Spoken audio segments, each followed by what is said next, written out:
So hello guys, welcome back to ओजोरो classes. Last lecture में हमने आइसोमेरिज्म पढ़ लिया था और उसी के साथ हमारा GOC that is general organic chemistry complete हो चुका था। ठीक है, और अब हम लोग पढ़ेंगे हाइड्रोकार्बन्स। ठीक है, हाइड्रोकार्बन्स में जो आइसोमेरिज्म वाला पार्ट होता है वो मैंने आइसोमेरिज्म में ही कंप्लीट कर दिया था। हमारा आइसोमेरिज्म में बस क्या बच गया था, ऑप्टिकल आइसोमेरिज्म। वो मैं हेलो एल्केन्स में पढ़ा दूंगा या हेलो एल्केन्स के बाद जो लेक्चर आएगा उसमें पढ़ा दूंगा। ठीक है, क्योंकि ऑप्टिकल आइसोमेरिज्म से क्वेश्चन आएगा कि नहीं आएगा बहुत कम चांसेस होते हैं, लेकिन फिर भी सिलेबस में है तो मैं कवर करूंगा। ठीक है, होप कि जितना भी कॉन्सेप्ट था अभी तक जीओसी का, ठीक है, डुमास मेथड, जिल्दाल मेथड, आइसोमेरिज्म सब कुछ क्लियर हो गया होगा और प्रीवियस ईयर में उस पर बेस्ड जितने भी क्वेश्चंस होंगे आप बना लिए होंगे। ठीक है ना। अब देखो, पूरी ऑर्गेनिक केमिस्ट्री बहुत ज्यादा लंबी है और बहुत ज्यादा डेप्थ में है, तो ये पॉसिबल नहीं होता यार कि मतलब 20-20, 25-25 क्वेश्चन लेक्चर के साथ साथ करवा दिया जाए। उसके लिए सेपरेट टाइम की जरूरत होती है। ठीक है, कि लेक्चर बना दिया उसके बाद फिर पूरा क्वेश्चन सीरीज चला रहे हैं, उस चीज की जरूरत होती है। तो हमारे पास अभी उतना टाइम है नहीं यार, एक हफ्ते में बहुत कुछ करवाना है। तो इतना कोऑपरेट करो कि कहां से क्वेश्चन आता है, कहां से क्वेश्चन नहीं आता, सब कुछ मैं बता देता हूं। कैसे पूछता है, कैसे नहीं पूछता, उसको अगर आप उस बेसिस पे नोट्स बना लिया ना तो यकीन करो प्रीवियस ईयर में अगर 10 क्वेश्चन आए हुए हैं तो उसमें से 8 क्वेश्चन आपसे फर्स्ट अटेम्प्ट में बनेंगे। 2 से 3 क्वेश्चन जो होंगे आपसे नहीं बनेंगे तो सोल्यूशन देखो, मेरे कॉन्सेप्ट से लिंक करो और फिर उसके बाद आपसे क्वेश्चन बन जाएंगे। ठीक है, चलो हम लोग स्टार्ट करेंगे हाइड्रोकार्बन्स। हाइड्रोकार्बन्स को हम लोग 2 पार्ट में करेंगे, पार्ट 1 और पार्ट 2 में। ठीक है ना। प्लीज अगर आपको क्लियर ना दिखाई देता हो तो 480p रेजोल्यूशन में वीडियो को देखें और कम सुनाई देता हो तो प्लीज ईयरफोन लगा के देखें। ठीक है, अब देखो पिछले कई वीडियोस में, ठीक है ना, कुछ कुछ बच्चे डाउट्स पूछ रहे थे। जैसे एक डाउट बच्चे पूछे थे कि सर ये बताइए कि हाइपर कॉन्जुगेशन, इंडक्टिव इफेक्ट और रेजोनेंस इफेक्ट, अगर ये तीनों चीजें लग रही हो तो इसमें से कौन सा इफेक्ट सबसे ज्यादा स्टेबिलिटी प्रोवाइड करता है। तो रेजोनेंस इफेक्ट सबसे ज्यादा करता है, दूसरा हाइपर कॉन्जुगेशन और लास्ट में इंडक्टिव इफेक्ट। समझ में आया, इसको लिख लेना। पहला डाउट ये था बच्चों का। दूसरा डाउट ये था कि कार्बन आयन जो होते हैं, ठीक है, उनका जो स्टेबिलिटी होता है वो क्या फिनाइल ग्रुप्स ज्यादा होंगे तो उनका कार्बन आयन का जो स्टेबिलिटी ऑर्डर होगा वो ज्यादा होगा। मैं बोलूंगा हाँ, ये सही लिखा है मैंने। More the number of phenyl groups attach to a carbon ion, more is the stability. ये सही है। ठीक है, because of the more resonating structure, ये रीजन है, वहां पे रेजोनेटिंग स्ट्रक्चर बहुत ज्यादा बनते हैं। ठीक है, तो जितना भी फिनाइल ग्रुप ज्यादा होगा उतना ही ज्यादा कार्बोकटायन की भी स्टेबिलिटी होगी और उतना ही ज्यादा कार्बन आयन की ही क्या होगी, स्टेबिलिटी होगी। ठीक, चलो तीसरा डाउट एक बच्चों को क्या आ रहा था कि मैंने जब रेजोनेटिंग स्ट्रक्चर का स्टेबिलिटी ऑर्डर बताया था कि रेजोनेटिंग स्ट्रक्चर में स्टेबिलिटी ऑर्डर कैसे पहचानते हैं, तो उसमें मैंने एक एग्जांपल लिया था अपने सेकंड पॉइंट में शायद, कि जितने ही ज्यादा पॉजिटिव और निगेटिव चार्ज पास पास होंगे उतना ही ज्यादा वो क्या होगा, स्टेबल होगा कंपाउंड, उतना ही ज्यादा वो रेजोनेटिंग स्ट्रक्चर स्टेबल होगा। ठीक है, तो वहां पे मैंने बता दिया था जो 2 कंपाउंड लिया था, एक में 15 कोवैलेंट बॉन्ड है, एक में 14 कोवैलेंट बॉन्ड है। एक्चुअली मैं गिनने में गलती कर दिया था, आप लोग सही गिने हो, दोनों में 15 कोवैलेंट बॉन्ड है। तो दोनों में कोवैलेंट बॉन्ड अब सेम हो गया, तो हम लोग देखे थे कौन सा फैक्टर, प्लस और माइनस वाला फैक्टर देखे थे और उसके बाद हम लोग स्टेबिलिटी डिसाइड किए थे। देखो अब ये जो बच्चे सीक्वेंस वाइज में नहीं देख रहे होंगे, डायरेक्ट हाइड्रोकार्बन्स देख रहे होंगे, तो उनको समझ में नहीं आ रहा होगा मैं क्या बक रहा हूँ, क्या बोल रहा हूँ। ठीक है, इसलिए बोलता हूँ सब कुछ सीक्वेंस वाइज देखोगे, मजा आ जाएगा, झमाझम मजा आ जाएगा। ठीक है, चलो स्टार्ट करते हैं हाइड्रोकार्बन से। ठीक है, जो इंपॉर्टेंट है, जितना इंपॉर्टेंट है, जहां से क्वेश्चन आता है वही समझाऊंगा आपको, वही समझाऊंगा, उसके अलावा कुछ भी नहीं, कुछ भी फालतू नहीं। जो जो बोलूंगा, जो जो लिखूंगा, दोनों के बेसिस पे नोट्स बनाना। यकीन करो यार, कुछ बच्चे हैं, ठीक है, पर्सनली जो मुझे मैसेज करते हैं कि सर क्या बोलते हैं, मुझसे क्वेश्चंस बन रहे हैं, जो आप बोलते हैं जो लिखते हैं दोनों के बेसिस पे मैं नोट्स बनाती हूँ इसलिए। ठीक है, जिन बच्चों से अगर क्वेश्चंस 50% भी नहीं बन रहे हैं, इसका मतलब क्या कि जो मैं बोलता हूँ उसके बेसिस पर नोट्स नहीं बना रहे हैं। ठीक है, फिर जो बोलता हूँ बस मन में याद कर लेते हैं कि अरे हाँ भाई ये तो याद रहेगा। अरे भाई जब तक लिख के नहीं करोगे तब तक याद नहीं रहेगा, आपको बता दूं। ठीक है, चलो ये सारी चीजें हर लेक्चर में बोलता हूं क्योंकि बीच बीच में गाइडेंस की जरूरत होती है बच्चों को। ठीक है, और अपने आप पे विश्वास रखो, टीचर पे विश्वास रखो, अपने आप खूब मेहनत करो, खूब तरक्की करो। रिवीजन क्रैश कोर्स ऐसा कोई नहीं देगा आपको, पूरे यूट्यूब पे देख लेना। ठीक है, चलो अब हम लोग पढ़ते हैं सबसे पहले एल्केन्स। इस लेक्चर में हम लोग एल्केन्स और एल्केन्स के बहुत सारे रिएक्शंस देखेंगे। ठीक है, और पार्ट 2 में जो बच जाएगा उसको हम लोग देखेंगे। एल्केन्स पहले पढ़ेंगे हम लोग, alkanes alkanes alkanes alkanes alkanes. देखो एल्केन्स क्या होते हैं, अगर कार्बन और हाइड्रोजन के बीच में सिंगल बॉन्ड हो, अगर कार्बन और हाइड्रोजन के बीच में सिंगल बॉन्ड हो, अगर कार्बन और हाइड्रोजन के बीच में सिंगल बॉन्ड हो तो उसको हम लोग क्या बोलते हैं, एल्केन्स बोलते हैं। जैसे कार्बन और हाइड्रोजन में सिंगल बॉन्ड, कार्बन और हाइड्रोजन में सिंगल बॉन्ड, कार्बन हाइड्रोजन में सिंगल बॉन्ड, कार्बन हाइड्रोजन में सिंगल बॉन्ड, ठीक है। और इसका आईयूपीएसी नेम क्या होगा, मीथेन होगा। ये क्या है तुम्हारा, मीथेन है। तो आप ये देख सकते हो कि अगर मैं इस कार्बन का हाइब्रिडाइजेशन फाइंड करूं तो क्या होगा, कितने ये बॉन्ड बना रहा है, 1 2 3 4, 4 सिग्मा का बॉन्ड बना रहा है, that is this is sp3 hybridise. और जब sp3 हाइब्रिडाइज होता है तो क्या होता है, टेट्राहेड्रल स्ट्रक्चर होता है। क्या होता है, टेट्राहेड्रल स्ट्रक्चर होता है। क्या होता है, टेट्राहेड्रल स्ट्रक्चर होता है। केमिकल बॉन्डिंग में थोड़ा बहुत तो पढ़े होंगे, ठीक है। और कैसे हाइब्रिडाइजेशन निकालते हैं कार्बन का, वो मैं पार्ट 1 में बता चुका हूं, ठीक है। इसका मतलब क्या कि जो एल्केन्स होते हैं, एल्केन्स का जो कार्बन होता है वो sp3 हाइब्रिडाइज होता है, और जो एल्केन्स होते हैं वो कैसे स्ट्रक्चर के होते हैं, टेट्राहेड्रल स्ट्रक्चर के होते हैं। बहुत इंपॉर्टेंट, बहुत इंपॉर्टेंट, बहुत इंपॉर्टेंट,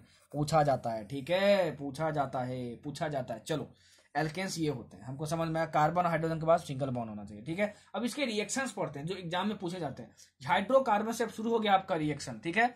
जैसे जैसे समझाऊंगा, जो समझाऊंगा समझ जाना, ठीक है। ऑर्गेनिक केमिस्ट्री में बहुत सारी रिएक्शंस ऐसी ही होती हैं जो एज इट इज याद रखनी होती हैं। हालांकि हर एक लगभग हर एक रिएक्शन का मैकेनिज्म होता है, ठीक है ना। लेकिन एनसीईआरटी पॉइंट ऑफ व्यू से हम देखें तो बहुत सारे एज इट इज हमको रिएक्शन याद रखते हैं, और बहुत सारे जो बहुत इंपॉर्टेंट रिएक्शन है, दैट इज नेम्ड रिएक्शन है, उनका मैकेनिज्म भी हमको याद रखना है, ठीक है। तो जिस रिएक्शन का मैकेनिज्म आपको याद रखना होगा, मैं खुद ही आपको मैकेनिज्म बता के याद करवा दूंगा, ठीक है। चिंता मत करना आप, ठीक है, वो मैं आपको याद करवाता हूँ। लेकिन जो एज इट इज याद करना है वो भी मैं आपको बताऊंगा, ठीक है ना। जो एज इट इज याद करना है वो भी आपको बताऊंगा, और वो आपको डायरेक्ट याद रखना है। चलो, हम लोग पहले पढ़ते हैं reactions of alkanes. Reactions of alkanes मतलब एल्केन्स कैसे कैसे बनाए जा सकते हैं, ठीक है ना। एल्केन्स कैसे कैसे बनाए जा सकते हैं। सबसे पहला चीज, अगर तुम्हारे पास एल्कीन है, एल्कीन क्या होता है, कार्बन और कार्बन में डबल बॉन्ड होना चाहिए। क्या होना चाहिए, कार्बन और कार्बन में डबल बॉन्ड होना चाहिए, कार्बन और कार्बन में डबल बॉन्ड होना चाहिए। तो तुम्हारा क्या होगा, ये एल्कीन होगा। तुम्हारा क्या होगा, ये एल्कीन होगा, ठीक है ना। जैसे फॉर एग्जांपल, अगर हम CH2 लिखे और डबल बॉन्ड CH2 लिखे तो ये तुम्हारा क्या हुआ, एल्कीन हो गया। कार्बन कार्बन के बीच में तुम्हारा डबल बॉन्ड है, ठीक है। प्लस यहाँ पे एक हाइड्रोजन लगा दिए, और हम लोग कैटलिस्ट यूज किए। क्या यूज किए, रेने एनआई। ये तुम्हारा क्या है, कैटलिस्ट है। इसको क्या बोलते हैं, रेने एनआई, या सिंपली एनआई भी बोलेंगे तो चल जाएगा। या फिर प्लैटिनम, या फिर पैलाडियम लिख लेना। ये प्लैटिनम है, ये पैलाडियम है, कुछ भी यूज करेंगे तो ये सब क्या होते हैं, कैटलिस्ट होते हैं। क्या होते हैं, कैटलिस्ट होते हैं।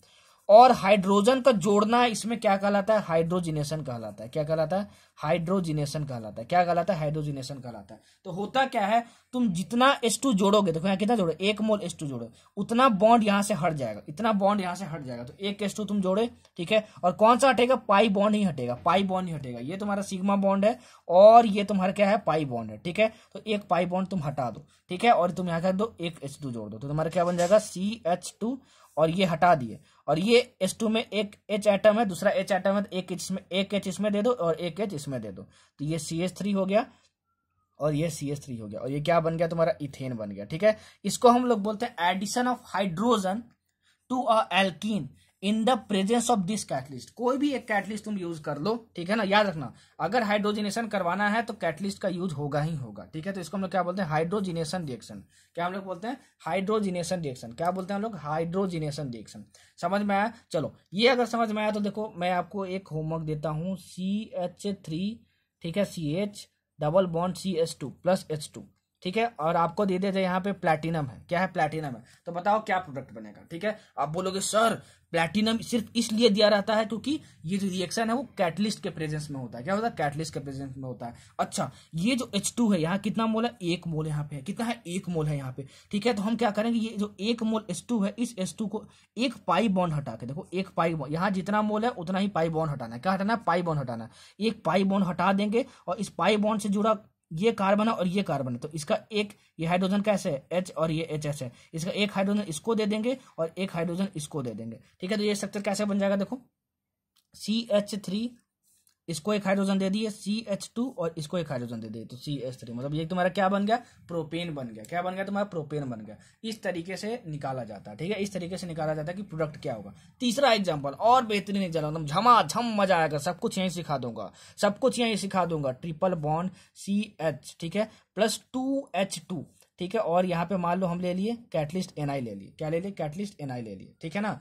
NI ले लिए, या फिर प्लैटिनम ले लिए, या पैलेडियम ले लिए, कुछ भी ले लिए, ये कैटलिस्ट है, ठीक है ना। कैटलिस्ट अगर यहाँ पे नहीं होगा तो यहाँ पे हाइड्रोजनेशन हो ही नहीं सकता। अच्छा, अब देखो यहाँ पे कितना मोल लिए हैं H2 का, 2 मोल लिए हैं। जितना मोल लेंगे उतना ही पाई बॉन्ड यहाँ से हटाएंगे। तो देखो यहाँ से कितना पाई बॉन्ड है, यहाँ 1 सिग्मा 2 पाई है, तो ये दोनों पाई बॉन्ड हटा दिए, ये दोनों पाई बॉन्ड यहाँ पे हटा दिए, ये दोनों पाई बॉन्ड यहाँ से हटा दिए, ठीक है ना। अच्छा, तो यहाँ से यहाँ पे हाइड्रोजन कितना है, देखो ये H और ये H और ये तुम्हारा 2 है, ठीक है ना। मतलब कि तुम्हारा कितना हाइड्रोजन है, 2 इंटू 2, 4 हाइड्रोजन है तुम्हारा। कितना है, 4 हाइड्रोजन है तुम्हारा। कितना है, 4 हाइड्रोजन है यहाँ पे। तो इक्वल इक्वल बांटना है। तो ये दोनों पाई बॉन्ड जो है ये कौन शेयर कर रहा था, ये कार्बन शेयर कर रहा था और ये कार्बन शेयर कर रहा था, ठीक है। 4 है यहाँ पे हाइड्रोजन, तो 2 हाइड्रोजन इसमें जोड़ दो और 2 हाइड्रोजन इसमें जोड़ दो, ठीक है ना। तो तुम्हारा ये क्या बन जाएगा, देखो CH3 CH2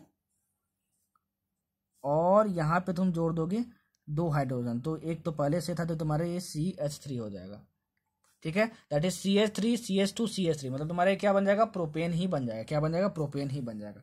समझ में आया कि यहाँ पे 2 मोल लेंगे तो कैसे सॉल्व करेंगे और यहाँ पे 1 मोल लेंगे तो कैसे सॉल्व करेंगे। जो भी बोल रहा हूँ, जो भी लिख रहा हूँ, दोनों के बेसिस में नोट्स बनाना, ध्यान से सुनना, ध्यान से सुनना, ध्यान से सुनना, एकदम झमाझम मजा आ जाएगा। क्या आ जाएगा, झमाझम मजा आ जाएगा, ठीक है। चलो चलो चलो, अगर मान लो एक स्पेशल रिएक्शन होता है कि अगर तुम CH2 और ये डबल बॉन्ड CH2 लेते हो और अगर तुम सिर्फ क्या यूज कर रहे हो, निकल के यूज कर रहे हो, सिर्फ निकल कैटलिस्ट को यूज कर रहे हो, तो निकल कैटलिस्ट को जब यूज करते हैं तो हम लोग हाइड्रोजिनेशन करवाने के लिए, दैट इज H2 के साथ रिएक्शन करवाने के लिए निकल के साथ हम लोग बहुत ज्यादा हाई टेम्परेचर लेते हैं, अबाउट 523 केल्विन। ये टेम्परेचर याद करने की जरूरत नहीं है, बस इतना समझ लो कि निकल जब कैटलिस्ट यूज करते हैं हाइड्रोजिनेशन करवाने के लिए, तो निकल requires very high temperature for the hydrogenation process, ठीक है। तो ये तुम्हारा क्या बनेगा, ये तुम्हारा बनेगा, यही बनेगा। क्या बनेगा, बना के दिखाया मैं, CH3 बनेगा। लेकिन इसको एक स्पेशल नाम दे दिया गया, इस स्पेशल नाम दे दिया गया इस रिएक्शन को, इसको नाम दिया गया है तुम्हारा सैबेसियर एंड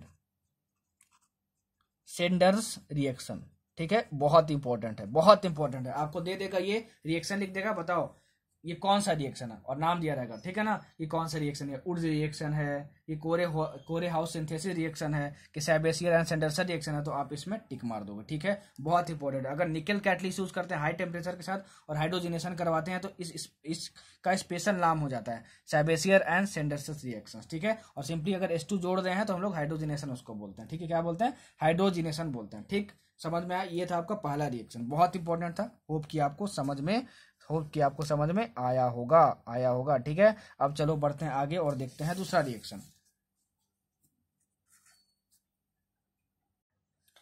ग्रिग्नार्ड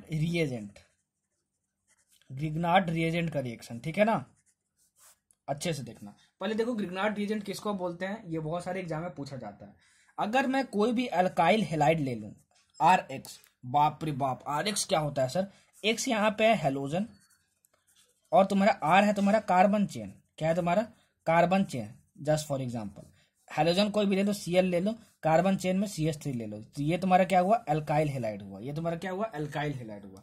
प्लस क्या ले लिए, मैग्नीशियम ले लिए और इसको ड्राई ईथर में रिएक्ट करवा दिए, इन the presence of dry ether में रिएक्ट करवा दिए। सब कुछ याद रखना है, Mg और डाई ईथर में जब अल्काइल हैलाइड को रिएक्ट करवाते हैं तो हमारा क्या बन जाता है, RMgX, ठीक है। ये तीनों मिक्स हो जाते हैं, ये तीनों मिल जाते हैं सिंगल बॉन्ड से, ठीक है। और इसको हम लोग बोलते हैं क्या, ग्रिग्नार्ड रिएजेंट। क्या बोलते हैं, ग्रिग्नार्ड रिएजेंट। तो बहुत एग्जाम में पूछा जा चुका है, the general formula of Grignard reagent is, तो आप क्या बोलोगे, RMgX। बहुत इंपॉर्टेंट, बहुत इंपॉर्टेंट, बहुत इंपॉर्टेंट, बहुत इंपॉर्टेंट, ठीक है। अच्छा, समझ में आया। अगर मान लो, अगर मैं बोलूं कि CH3 CH2, ठीक है, MgBr, ये मैं लिया हूं, ठीक है। तो ये बताओ कि ये ग्रिग्नार्ड रिएजेंट है कि नहीं, तो आप बोलोगे बिल्कुल है सर। ब्रोमीन यहाँ पे क्या है आपका, X का काम कर रहा है, हेलोजन, Mg है यहाँ पे, R मतलब कार्बन चेन, तो कार्बन चेन ये ग्रिग्नार्ड रिएजेंट है।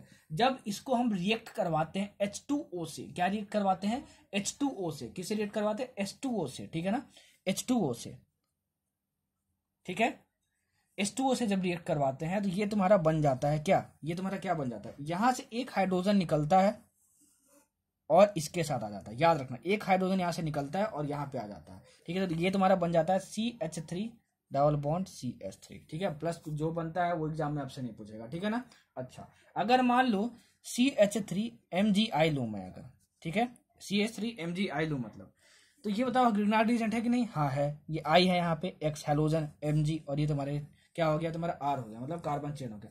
प्लस अगर मैं CH3OH भी लिखूं, क्या लिखूं, CH3OH भी लिखूं, ठीक है, तब भी ये क्या हो जाता है कि यहाँ का एक H निकल के यहाँ पे जुड़ जाता है, ठीक है, MgI वाला पार्ट बाहर निकल जाएगा, ठीक है, याद रखना, MgBr वाला पार्ट, Mg के बाद Mg के साथ जो भी वाला पार्ट है ना वो सब निकल जाएगा, MgI वाला जो भी पार्ट है वो निकल जाएगा और यहाँ से एक H निकल के यहाँ पे जुड़ जाएगा, ठीक है, तो ये तुम्हारा क्या हो जाएगा, CH4 बन जाएगा, CH4 बन जाएगा, क्या बन जाएगा तुम्हारा, CH4 बन जाएगा। बहुत इंपॉर्टेंट, मतलब कि ये देखो तुम अल्कोहल लो या वाटर लो, ठीक है, अल्कोहल लो या वाटर लो या मान लो अमोनिया लो, अमोनिया भी तुम ले सकते हो, अमोनिया NH3, ठीक है, क्या ले सकते हो तुम, NH3 भी ले सकते हो, NH3 भी ले सकते हो, कुछ भी करोगे तो क्या होगा, MgBr वाला, Mg के साथ जो भी पार्ट है वो पूरा बाहर निकल जाएगा, Mg के साथ जो भी पार्ट है वो पूरा बाहर निकल जाएगा और एक H यहाँ से MgBr पूरा बाहर निकल गया, एक H यहाँ से इसके साथ जुड़ जाएगा, एक H यहाँ से यहाँ पे जुड़ जाएगा, ठीक है, क्या जुड़ जाएगा, यहाँ पे जुड़ जाएगा। और याद रखना एक ही H को आपको जोड़ना है, एक ही H को आपको जोड़ना है, जो जैसे बोल रहा हूँ समझ जाओ, बहुत इंपॉर्टेंट है, ठीक है।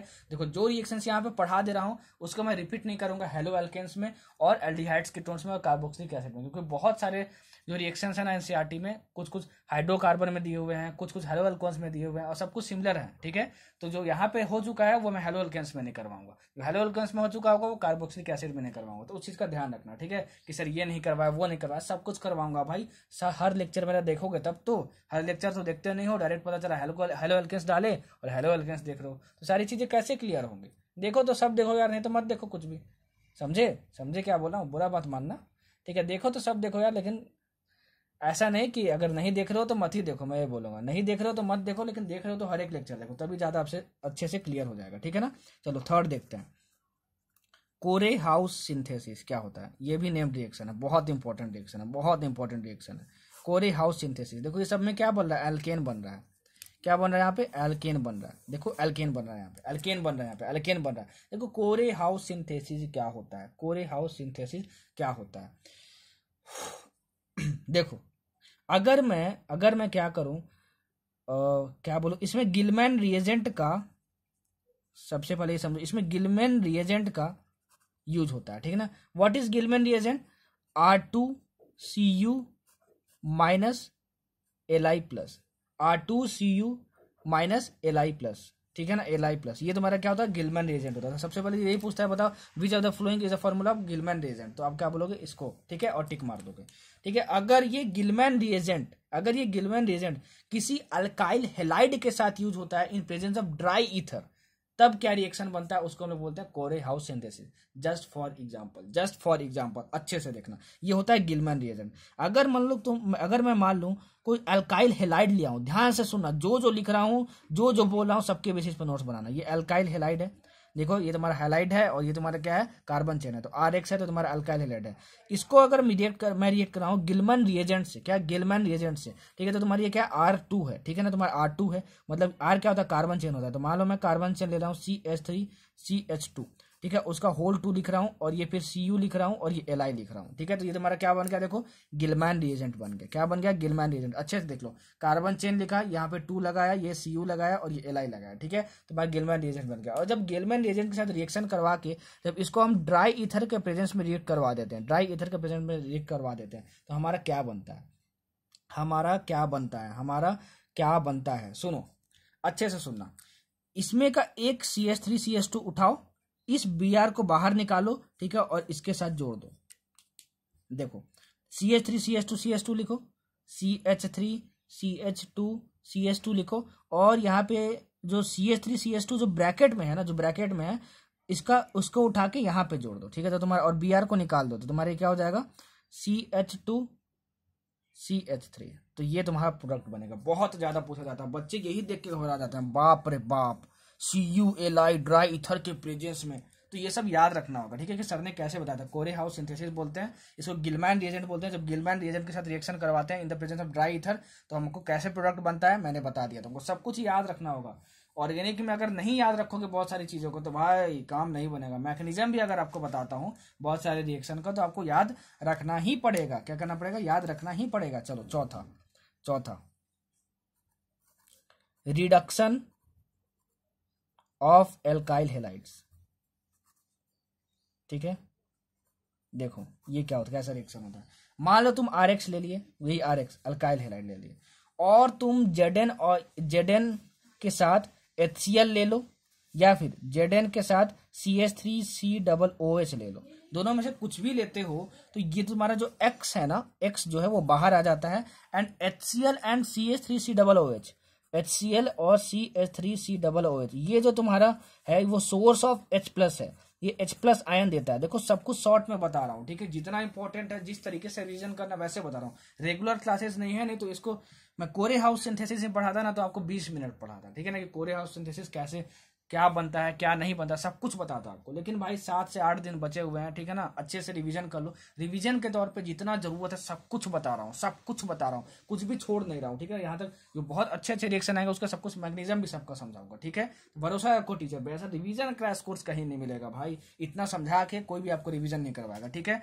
तो जैसे जो याद रखना है याद कर लो, ठीक है, मैं आपको बता रहा हूँ, ठीक है। जैसे जैसे जो रिएक्शन याद करना है आपको बता दे रहा हूँ। आगे जो बहुत अच्छे अच्छे रिएक्शन आएंगे मैकेनिज्म वाले वो भी आपको समझाऊंगा, ये मत समझना कि वो नहीं समझाऊंगा, वो भी समझाऊंगा आपको, ठीक है। तो देखो HCl और CH3COOH से क्या होता है, सोर्स ऑफ H+ है, यहाँ से H+ मिलता है, ये H+ और प्लस Cl- में टूट जाता है और यहाँ से H+ मिलता है। और देखो RX क्या होता है, ये कार्बन हो गया और ये X हो गया। जैसे RX मतलब क्या हो गया, CH3Cl हो गया तुम्हारा, ठीक है, CH3Cl हो गया। तो तुमको पता है कि क्लोरीन कार्बन से ज्यादा इलेक्ट्रोनेगेटिव है, तो ये डेल नेगेटिव चार्ज आता है, ये डेल पॉजिटिव चार्ज आता है, ठीक है। तो ये बॉन्ड टूट जाता है और बॉन्ड टूटने पे यहाँ ऐसे बन जाता है, ये CH3+ बन जाता है और ये क्या बन जाता है, ये तुम्हारा बन जाता है Cl- बन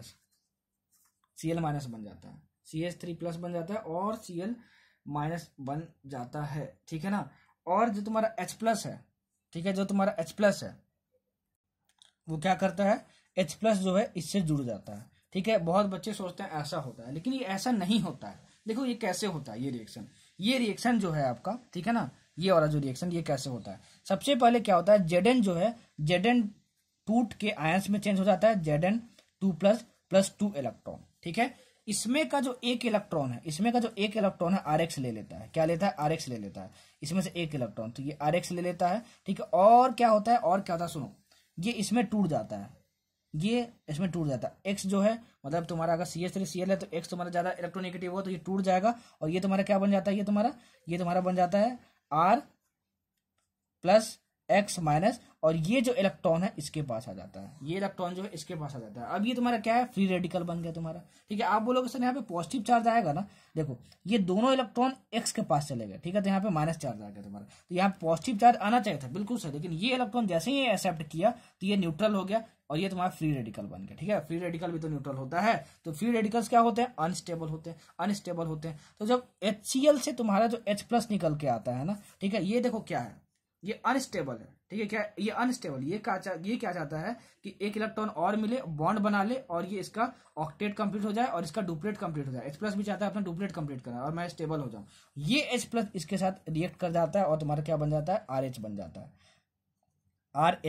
है, ठीक है। तो RX प्लस ZnHCl, इसमें तुमको करना क्या, डायरेक्ट याद कर सकते हो, ये H निकल के R के साथ जुड़ जाता है और X बाहर निकल जाता है, मतलब ये तुम्हारा क्या बन जाता है, RH बन जाता है, तुम्हारा क्या बन जाता है, RH बन जाता है। वैसे ही अगर मैं तुमको बोलूं कि एक तुमको मैं रिएक्शन देता हूं, चलो एक मैं तुमको रिएक्शन देता हूं कि CH3CH2Cl, ठीक है, और ये तुम्हारा है Zn और ये तुम्हारा H+, ऐसे कभी कभी लिखा रहेगा, बताओ कि क्या प्रोडक्ट बनेगा, ठीक है, बताओ कि क्या प्रोडक्ट बनेगा। बोलोगे बाप रे बाप, Zn तो बताए थे सर लेकिन HCl नहीं बताए थे, ठीक है, ऐसा आप सोचोगे, ठीक है ना, HCl तो नहीं बताए थे सर। अरे भाई सर ने ये बताया था कि HCl और CH3COO इसका काम क्या है कि वो H+ आयन देगा, तो भाई ऑलरेडी लिख दिया है यहाँ पे कि H+ आयन तुम्हारे लिए अवेलेबल है, तो ये दोनों चीजें क्या हो गई, सेम हो गई, तो ये जो H+ है वो किससे जुड़ जाता है, ये H जो है तुम्हारा किससे जुड़ जाता है, इससे, और Cl बाहर आ जाता है, ये तुम्हारा क्या बन गया, CH3 और यहाँ पे CH2 था तो एक हाइड्रोजन यहाँ पे जुड़ गया CH3 और ये Cl बाहर आ जाता है,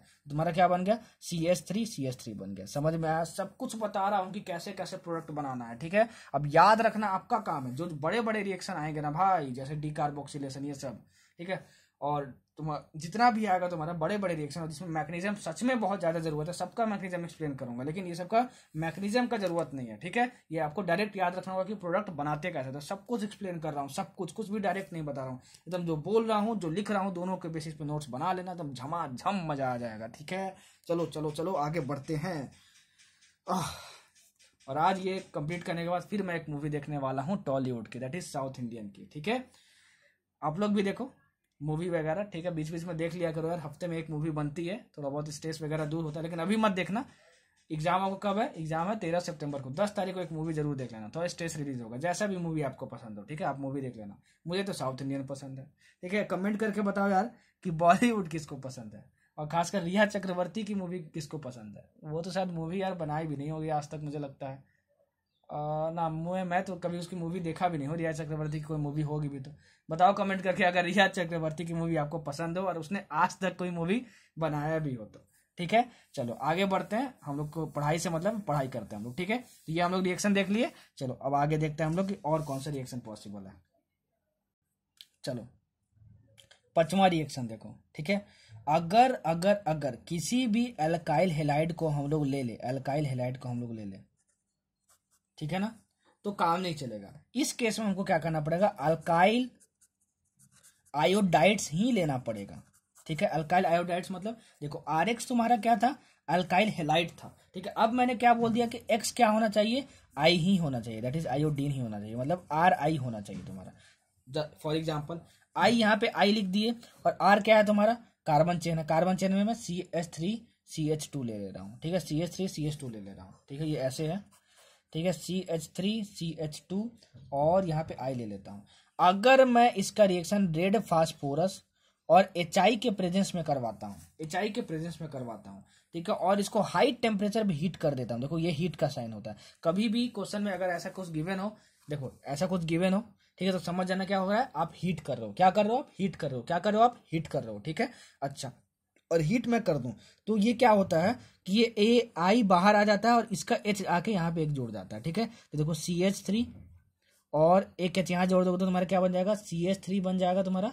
ठीक है, और यहाँ से I बाहर निकल जाएगा, और ये जो I बाहर निकलता है, ठीक है, इस I के साथ जुड़ के I2 बना देता है। ठीक है, क्या बना देता है, I2 बना देता है। तो ये याद रखना। ठीक है, कि रेड फास्फोरस और HI के प्रेजेंस में अगर हम किसी अल्काइल हैलाइड को हीट करते हैं तो यहाँ HI का H निकल के क्या होता है, इस H में जुड़ जाता है, और I बाहर निकल जाता है। ये सब कुछ आपको याद रखना पड़ेगा भाई।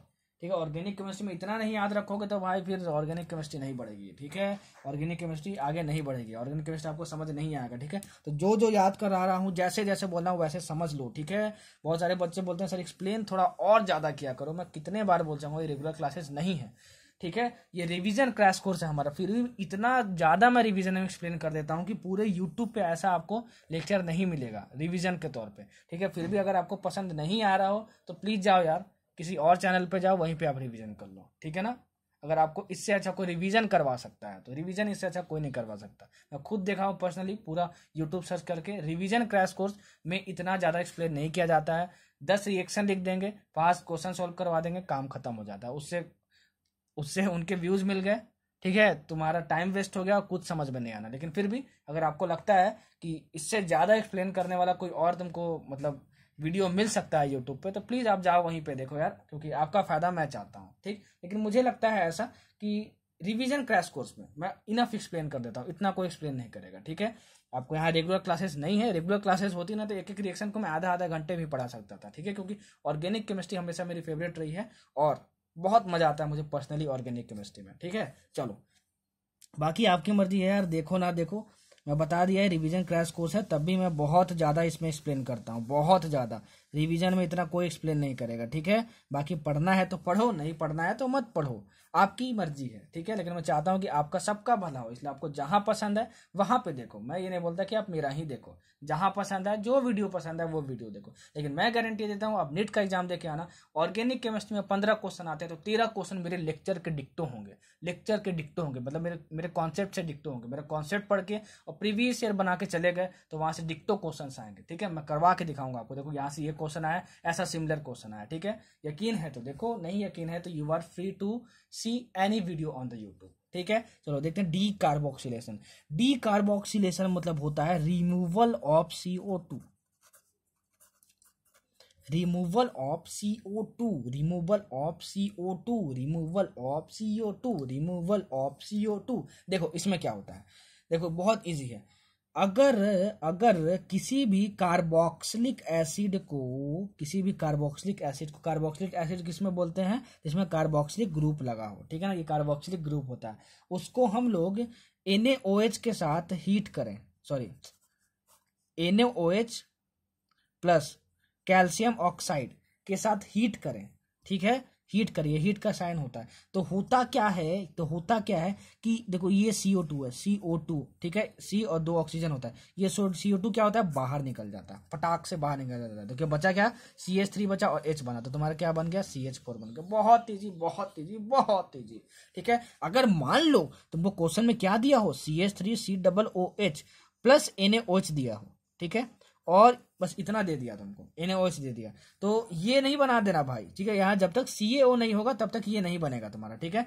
इससे क्या बनेगा तुम्हारा, इससे क्या बनता है तुम्हारा, ये H निकल जाता है बाहर, ठीक है ना, ये H निकल जाता है बाहर, ये किस में टूट जाता है, CH3CO माइनस H प्लस में, और ये किस में टूट जाता है, Na प्लस OH माइनस में, ठीक है। ये जो Na प्लस है, ये प्लस और ये माइनस, ये जुड़ जाता है, और ये H प्लस और OH माइनस जुड़ जाता है। तो तुम्हारा क्या क्या बन जाएगा, देखो ये तुम्हारा बन जाएगा CH3CO minus Na, CH3CO Na बन जाता है, और ये क्या बन जाता है, प्लस H2O बन जाता है। तो ध्यान देना कि बस NaOH दिया हुआ है कि NaOH प्लस CaO दिया है। अगर NaOH प्लस CaO दिया है और साथ में हीटिंग किया है तो COO हटा देना, और क्या बन जाएगा तुम्हारा, ये CH4 बन जाएगा, और इसको क्या बोलते हैं, डीकार्बोक्सिलेशन बोलते हैं। चलो एक होमवर्क आपको देता हूँ, ठीक है, अब बनाओ प्रोडक्ट, चलो बनाओ product, CH3 CH2 COOH plus plus plus 2 NaOH और यहाँ पे CaO, और यहाँ पे हीट कर दिया। बताओ कौन सा एल्केन बनेगा, आपको ये बताना है। बोलोगे सर हम तो आपके स्टूडेंट हैं, अगर इन्हें OH दिया हो, अगर CaO दिया हो और हीट भी कर रहे हो, तो हमको क्या करना है, डीकार्बोक्सिलेशन, बस CO2 को हटा देना है। देखो CO2 यहाँ पे, इसको हटा देंगे तो क्या बचेगा, CH3 बचेगा यहाँ पे, और CH2 और H बच गया, मतलब यहाँ पे CH3 बन गया, मतलब तुम्हारा क्या बनेगा, इथेन बनेगा। क्या बनेगा तुम्हारा, इथेन बनेगा। साथ में कुछ और भी बनता है, ठीक है, ऑर्गेनिक केमिस्ट्री, वो लिखना ज्यादा इंपॉर्टेंट नहीं होता, ठीक है। तो यहाँ से इथेन बनेगा। समझ में आया आपको, समझ में आया आपको। चलो अब एक और रिएक्शन है, Kolbe's electrolytic method, Kolbe's electrolytic method, ठीक है। हाँ, अब एक बच्चा और क्वेश्चन पूछ रहा था आइसोमेरिज्म के चैप्टर से कि सर बताइए कि जो इथेन का कॉन्फॉर्मेशन होता है उसमें staggered conformation is more stable then eclipsed conformation. वो तो सही है, व्हाई इज दिस, ठीक है। तो बस एक पॉइंट लिख लो यार, अभी मैं टॉर्सनल स्ट्रेन समझाऊंगा नहीं। Staggered conformation of ethane has list torsional strain, so it is most stable, ठीक है ना। staggered conformation has least torsional strain than eclipsed conformation, so staggered conformation is more stable than eclipsed conformation, ठीक है। इस point को लिख लेना। हाँ, एक पॉइंट और पूछा था बच्चे ने कि सर ये बताइए कि जब हम लोग वेरियस कॉन्फॉर्मेशन लिखते हैं, ठीक है, जैसे स्टैगर्ड लिखे, इक्लिप्स लिखे इथेन का, तो बॉन्ड एंगल और बॉन्ड लेंथ चेंज हो जाता है क्या, मैं बोलूंगा नहीं, बॉन्ड एंगल और बॉन्ड लेंथ चेंज नहीं होता है। ये मुझे पता है बच्चे ने क्यों पूछा होगा, क्योंकि प्रीवियस ईयर में इस पे क्वेश्चन आ चुका है, ठीक है ना। तो लिख लेना इस पॉइंट को, जो मैं बोला हूँ, जो बोलता हूँ, जो लिखता हूँ, दोनों के बेसिस पे नोट्स बना लेना, ठीक है। तभी आपको झमाझम मजा आएगा, नहीं तो फिर आप बोलोगे सर छूट गया सब कुछ, ठीक है।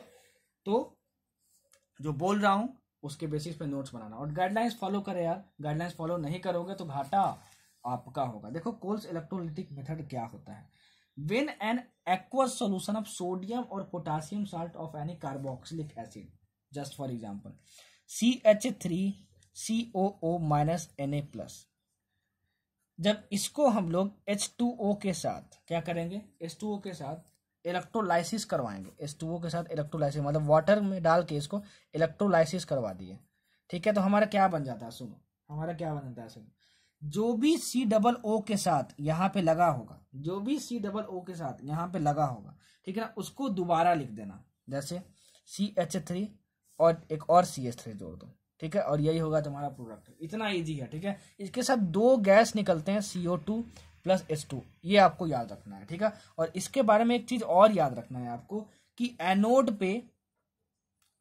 पे तुम्हारा CO2 निकलता है, और कैथोड पे तुम्हारा क्या निकलता है, हाइड्रोजन निकलता है। ये क्वेश्चन पूछा जाता है कि बताओ कोल्स इलेक्ट्रोलिटिक मेथड में जो तुम्हारा कार्बन डाइऑक्साइड गैस रिलीज होता है वो एनोड पे होता है कि कैथोड पे होता है। तो आप बोलोगे किस पे होता है, आप बोलोगे एनोड पे होता है, ठीक है। ये क्वेश्चन पूछा जा चुका है किसी न किसी एग्जाम में, ठीक है। मुझे एग्जाम का नहीं याद आ रहा है, लेकिन क्वेश्चन पूछा जा चुका है। तो कोर्स इलेक्ट्रोलिटिक मेथड में आपको बस प्रोडक्ट बनाने आना चाहिए। क्या बनाने आना चाहिए आपको? बस प्रोडक्ट बनाने आना चाहिए। ठीक है, समझ में आया आपको? तो ये था आपका कोर्स इलेक्ट्रोलिटिक मेथड। कैसे बनाएंगे, इसमें कैसे बनाएंगे, जस्ट फॉर एग्जांपल दे दे, अगर मैं क्वेश्चन आपको दे दूं और कि ये तुम्हारा CH3 है ना, तो ये देखो CH3 COO, यहाँ पे CH2 दे देता हूँ, CH3 CH2 COO माइनस, और यहाँ पे K+ है तुम्हारा, और प्लस यहाँ पे 2H2O है तुम्हारा, और यहाँ पे क्या करवा इलेक्ट्रोलाइसिस करवाए हैं, यहाँ पे मान लो लिखा है। तो बताओ प्रोडक्ट क्या होगा?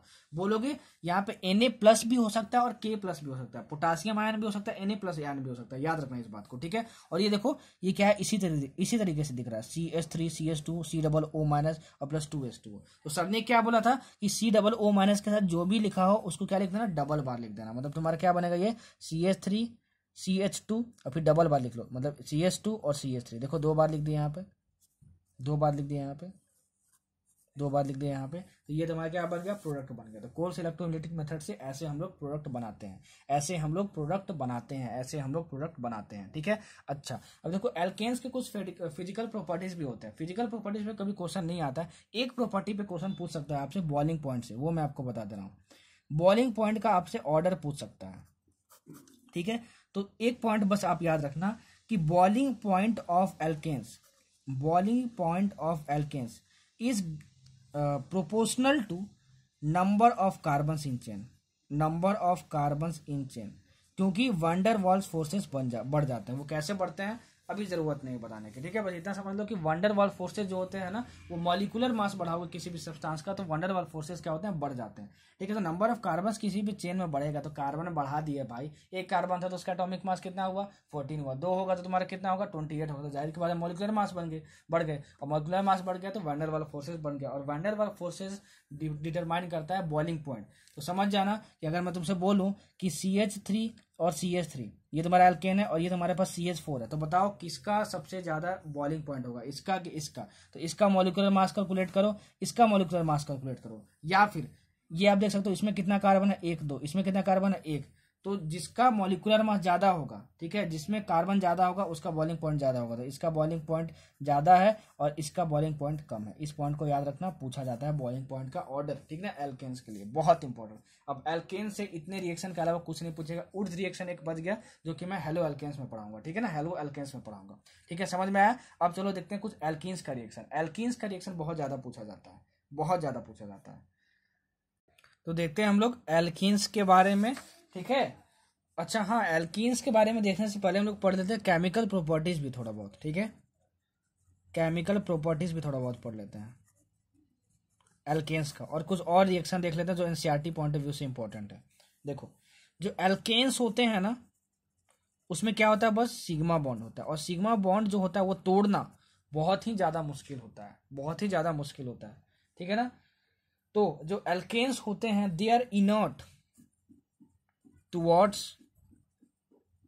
Acids and bases.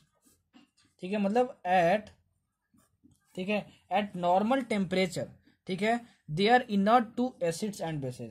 इसका एग्जांपल क्या हुआ, मतलब इसका मतलब क्या हुआ, इसका मतलब ये हुआ कि ऑर्डिनरी टेम्परेचर पे जो एल्केन्स होते हैं वो एसिड और बेस के साथ रिएक्ट नहीं करते हैं, ठीक है। चलो कुछ और इंपॉर्टेंट रिएक्शन देख लेते हैं, सब्स्टिट्यूशन रिएक्शन एल्केन्स के, फिर हम लोग तुरंत स्टार्ट करेंगे क्या, एल्केन्स सब्स्टिट्यूशन रिएक्शंस। बहुत ज्यादा नहीं पूछे जाते हैं एल्केन्स के बारे में, ठीक है ना, एल्केन्स का ज्यादा रिएक्शन नहीं पूछा जाता है। सबसे ज्यादा क्या पूछा जाता है आपसे, एल्कीन्स का रिएक्शन पूछा जाता है, एल्कीन्स का। ठीक है, तो उस पर आप ज्यादा ध्यान देना, इसको कंप्लीट कर लेते हैं। देखो सब्स्टिट्यूशन रिएक्शन का मतलब क्या होता है, जैसे देखो CH4 हो गया तुम्हारे प्लस Cl2 हो गया, और तुम यहाँ पे क्या लिए, H म्यू ले लिए। ठीक है, H म्यू मतलब क्या होता है, तुम इस रिएक्शन को सनलाइट के प्रेजेंस में करवा रहे हो। ठीक है, सनलाइट के प्रेजेंस में करवा रहे हो। ठीक है, तो ये तुम्हारा क्या हो गया, क्या बनेगा तुम्हारा, CH3Cl बनता है तुम्हारा और प्लस HCl बनता है। ध्यान से देखना यहाँ पे क्या हुआ, यहाँ तुम्हारा ये था CH3 और ये H था, और ये तुम्हारा था Cl था, और ये तुम्हारा Cl था। ठीक है, ये H हट गया, यहाँ पे जुड़ गया, ये Cl आया यहाँ पे जुड़ गया, तो ये हट के यहाँ पे ये जुड़ गया, तो उसका मतलब होता है सब्स्टिट्यूट करना। इसी के लिए हम लोग बोलते हैं इसको सब्स्टिट्यूशन रिएक्शन। क्या बोलते हैं, सब्स्टिट्यूशन रिएक्शन। तो ये तुम्हारा CH3Cl बन गया प्लस HCl बन गया। अगर तुम इस Cl2 को एक्सेस में लियो, मतलब बहुत ज्यादा लियो, इसका सिर्फ एक मॉलिक्यूल नहीं लियो, ठीक है, तो होता क्या कि ये रिएक्शन यहीं पे नहीं रुकता है। फिर ये क्या होता है कि CH3Cl जो होता है वो दूसरे Cl2 के साथ रिएक्ट करता है और फिर क्या होता है यहाँ पे एक Cl यहाँ पे आता है, ठीक है, और एक हाइड्रोजन यहाँ से निकल, देखो यहाँ से हाइड्रोजन निकल रहा था, ठीक है। तो ये तुम्हारा क्या बन जाएगा, देखो CH2Cl2 प्लस HCl दोबारा बन जाएगा, ठीक है। ये हाइड्रोजन यहाँ पे जुड़ गया, HCl2 एक्सेस में लिए हैं तो बहुत सारे इसके मॉलिक्यूल्स हैं। उसके बाद फिर क्या होता है कि ये CH2Cl2 किससे मिलकर बनता है, किससे रिएक्ट करता है, क्लोरीन से ही। और उसके बाद तुम्हारा ये क्या बन जाता है, तो ये हमारे पास बन जाता है CHCl3 प्लस HCl। कैसे बनाइए, एक हाइड्रोजन निकाल दिए, ठीक है, और एक Cl यहाँ पे जोड़ दिए, ठीक है। उसके बाद फिर देखो CHCl3 प्लस C ये, ठीक है। तो ये तुम्हारा क्या बन गया, एक Cl यहाँ पे जोड़ दिए और एक H निकाल के यहाँ पे जोड़ दिए, तुम्हारा क्या बन गया CCl4 प्लस HCl, ठीक है। अब देखो क्या ये CCl4 दोबारा इससे रिएक्ट कर सकता है क्या, नहीं कर सकता, क्योंकि तुम अब एक H यहाँ से निकालोगे कहाँ से, यहाँ तो H बचा ही नहीं, समझे। तो ये रिएक्शन कब तब तक चलते रहता है जब तक यहाँ पे H जो है वो खाली मत हो जाए, H जो यहाँ पे खाली मत हो जाए। तो H यहाँ पे खाली हो गया, H एक भी नहीं बचा, तो ये रिएक्शन यहीं पे रुक जाता है, ठीक है। इसको हम लोग बोलते हैं कि ये जो रिएक्शन है वो फ्री रेडिकल मैकेनिज्म को फॉलो करता है, फ्री रेडिकल मैकेनिज्म को फॉलो करता है। इसका मतलब क्या हुआ कि इसका जो भी मैकेनिज्म होता है ना उसमें फ्री रेडिकल बनता है। क्या बनता है, फ्री रेडिकल बनता है। क्या बनता है, फ्री रेडिकल बनता है। बस इतना ही याद रखना, इतना ही याद रखना। और ये याद रखना कि free radical mechanism in case of this follows the order F2Cl2 Br2 and I2। ये बहुत बार पूछा जा चुका है, ठीक है। आपसे क्या पूछेगा कि देखो CH4 को अगर हम लोग F2 के साथ रिएक्ट करवाते हैं सनलाइट के प्रेजेंस में, और या फिर Cl2 के प्रेजेंस में करवाते हैं सनलाइट के प्रेजेंस में, ठीक है, तो रेट ऑफ रिएक्शन किस में ज्यादा होगा, तो रेट ऑफ रिएक्शन किस में ज्यादा होगा, F2 के साथ जब रिएक्शन करवाएंगे तो, F2 के साथ जब रिएक्शन करवाएंगे तो, ठीक है। सब्स्टिट्यूशन रिएक्शन क्या फॉलो करता है, सनलाइट के प्रेजेंस में फ्री रेडिकल मैकेनिज्म फॉलो करता है। कौन सा बनेगा तुम्हारा फ्री रेडिकल, तो देखो फ्री रेडिकल कौन सा बनेगा, CH3 लिखो और एक हाइड्रोजन निकाल दो। एक हाइड्रोजन निकालने के बाद जो तुम्हारा बचा उसको लिख दो और यहाँ पे डॉट लगा दो, ये तुम्हारा फ्री रेडिकल बनेगा। क्या तुम्हारा बनेगा, ये तुम्हारा फ्री रेडिकल बनेगा। और भी फ्री रेडिकल्स बनते हैं इसमें, वो एग्जामिनेशन पॉइंट ऑफ व्यू से इंपॉर्टेंट नहीं है। तो सर इसमें याद क्या रखना, आप ये बता दीजिए ना। देखो याद ये रखना इसमें कि सनलाइट के प्रेजेंस में अगर Cl2 के साथ यहाँ पे रिएक्शन करवाते हैं किसी भी एल्केन का, तो एक H बाहर निकल जाता है, एक Cl इसमें जुड़ जाता है और प्रोडक्ट ये बनता है। और ये जो है वो फ्री रेडिकल मैकेनिज्म होता है, मतलब फ्री रेडिकल इसमें बनता है इसके मैकेनिज्म में। ये याद रखना, इसका मैकेनिज्म समझना इंपॉर्टेंट नहीं है, क्योंकि नीट पॉइंट ऑफ व्यू से नहीं पूछा जाता है, नीट पॉइंट ऑफ व्यू से नहीं पूछा जाता है, ठीक है। चलो अब दूसरा हम लोग देखते हैं कंबसन रिएक्शन। कंबसन कंबसन मतलब क्या होता है, ऑक्सीजन के साथ रिएक्ट करवाना।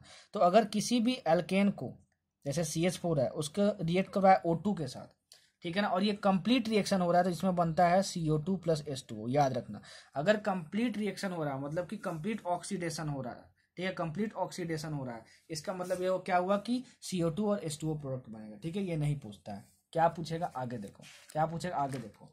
देखो अगर मान लो तुम इसी CH4 को तुम O2 के साथ रिएक्ट करवाते हो in the presence of copper and at very high temperature बहुत हाई रख के, ठीक है ना, तब तो तुम्हारा जो ये CH4 है वो किस में चेंज हो जाता है, मिथानॉल में चेंज हो जाता है, CH3OH में। बहुत इंपॉर्टेंट रिएक्शन है, बच्चे को समझ ही नहीं आता कि कैसे बनाना है, ठीक है। तो ये रिएक्शन याद रखना एज इट इज, ठीक है। अगर इसी CH4 को मान लो तुम O2 के प्रेजेंस में रिएक्ट करवा देते हो, ठीक है, और यहाँ पे तुम्हारा क्या यूज किया हो, MO2O3 यूज किया हो, तुम क्या यूज किया हो, MO2O3 यूज किया हो, और इसको हीट कर दिए तो ये तुम्हारा बन जाता है HCHO, मिथानल।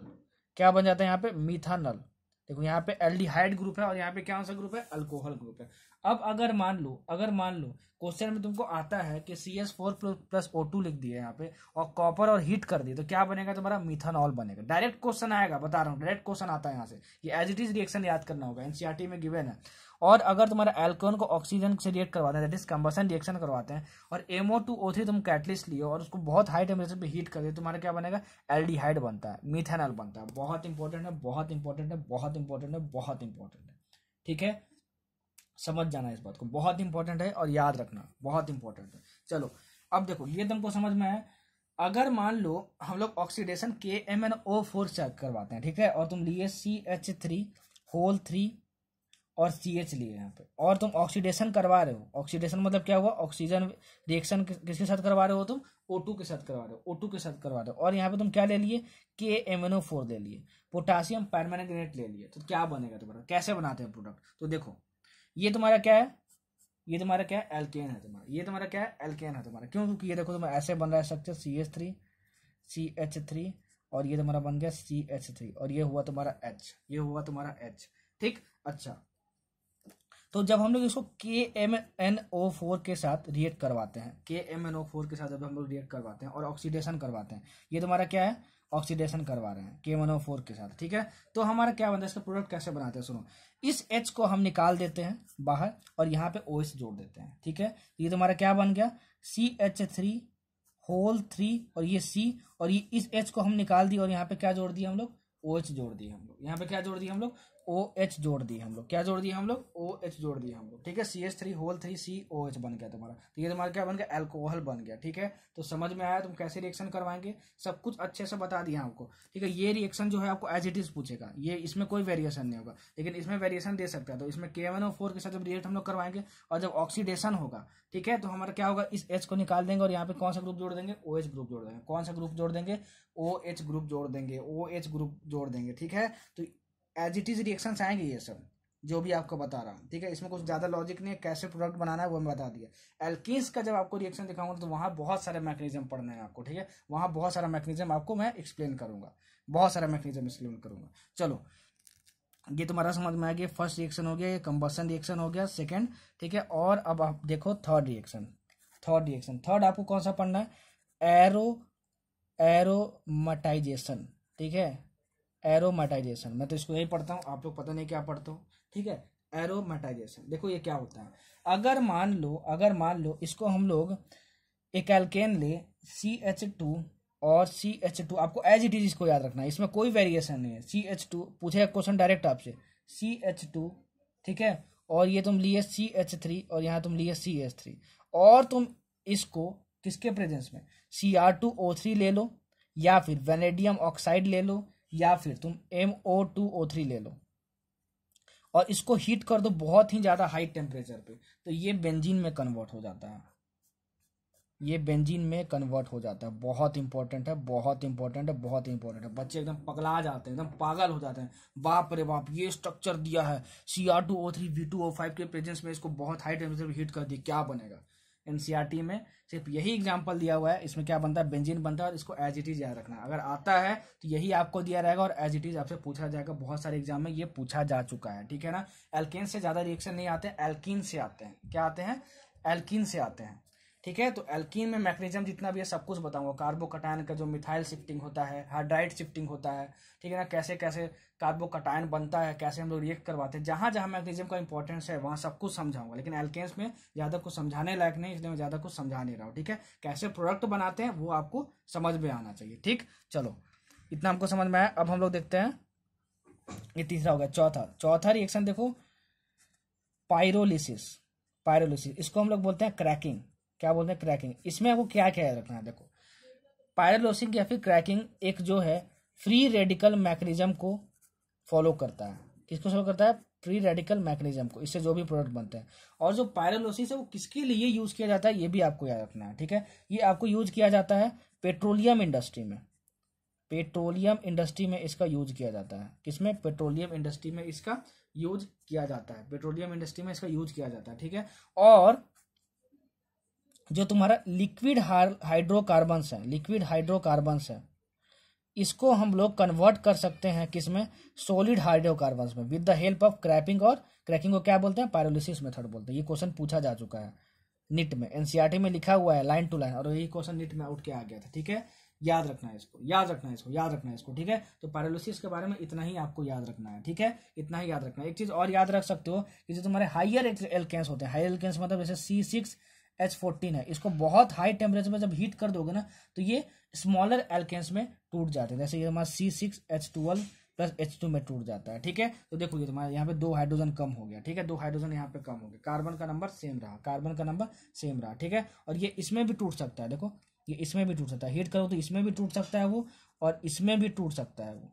ठीक है, तो सर क्या ये रिएक्शन याद रखना है पायरोलिसिस के बारे में, नहीं ये रिएक्शन नहीं याद करना।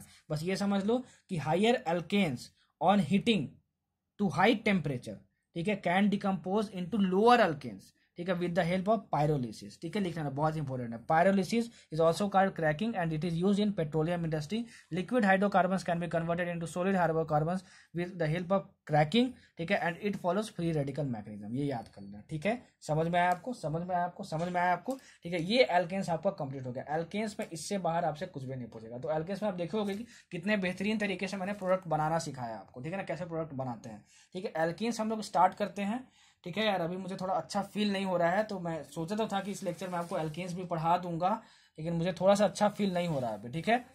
अजीब सा फील हो रहा है मुझे अभी। मुझे लगता है कि अभी मुझे यहाँ पे लेक्चर रोकना चाहिए। रोकने से पहले मैं एल्केन्स का एक रिएक्शन आपको पढ़ा देता हूँ, ठीक है। एक रिएक्शन मैं आपको पढ़ा देता हूँ, या फिर रिएक्शन या फिर कार्बोकैटायंस की स्टेबिलिटी बता देता हूँ, ठीक है, कैसे निकालते हैं। उसके बाद फिर मैं इस लेक्चर को यहीं पे रोकता हूँ।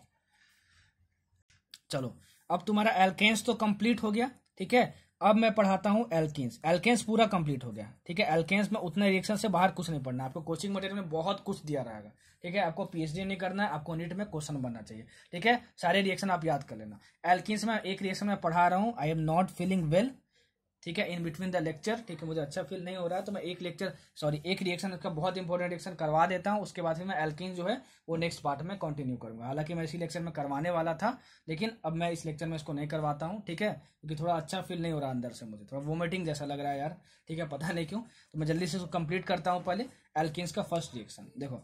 एल्कीन्स का फर्स्ट रिएक्शन के बारे में पढ़ो, डिहाइड्रेशन ऑफ एल्कोहल्स। बहुत इंपॉर्टेंट रिएक्शन है, बहुत इंपॉर्टेंट, अच्छे से समझना है इसको।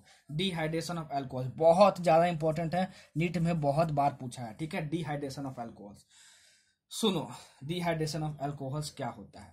जैसे मान लो तुम्हारा सी सिंगल बॉन्ड सी है तुम्हारा, और ये ऐसे स्ट्रक्चर है, ठीक है।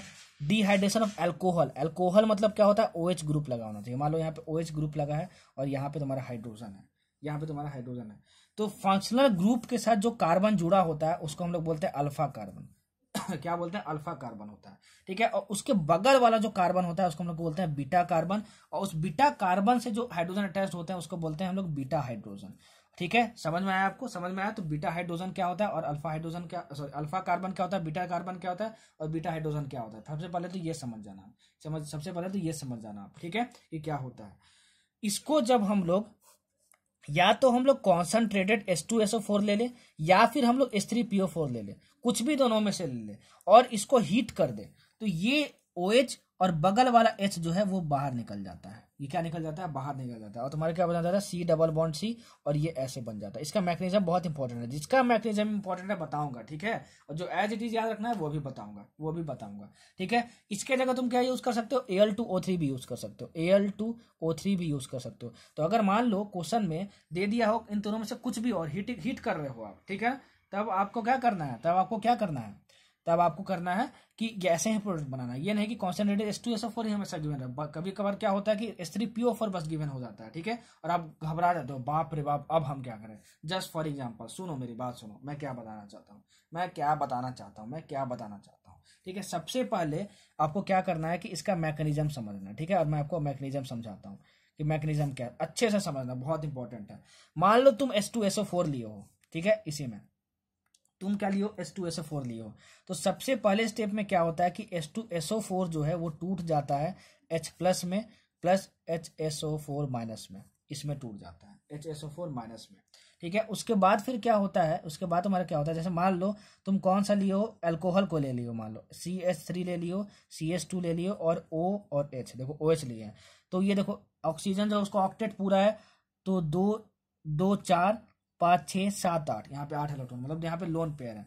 प्लस यहाँ से H प्लस जो निकल के आया वो यहाँ पे है, ठीक है। देखो ये H प्लस है, ये भिखारी है, ये क्या चाहता है कि मेरे को इलेक्ट्रॉन पेयर मिल जाए, क्या मिल जाए, मेरे को इलेक्ट्रॉन पेयर मिल जाए, और मैं क्या हो जाऊँ, स्टेबल हो जाऊँ, क्या हो जाए, मैं स्टेबल हो जाऊँ, ठीक है। और ये ऑक्सीजन के पास लोन पेयर है, तो सर ने बताया था जीओसी में कि जो लोन पेयर होता है, ठीक है, वो क्या बोलता है कि मैं दानी हूँ भाई, ठीक है। याद आया 3-4 गर्लफ्रेंड वाला न्यूक्लियोफाइल, मैं अपना इलेक्ट्रॉन पेयर दे सकता हूं। तो ये इलेक्ट्रॉन पेयर दे देता है इसको, ठीक है, दे देता है इसको, और बोलता है मैं अपना इलेक्ट्रॉन पेयर तो दे रहा हूं तुमको, लेकिन भाई तुम मेरे पास ही आके रहोगे, ये कंडीशन रख देता है, ठीक है। तो ये क्या होता है, ठीक है, तुम्हारा क्या बन जाता है, CH3 CH2, ठीक है ना। और यहाँ पे क्या हुआ, देखो यहाँ पे क्या हुआ, ये तुम्हारा O है, इसका 2 इलेक्ट्रॉन यहाँ पे हो गया, ठीक है।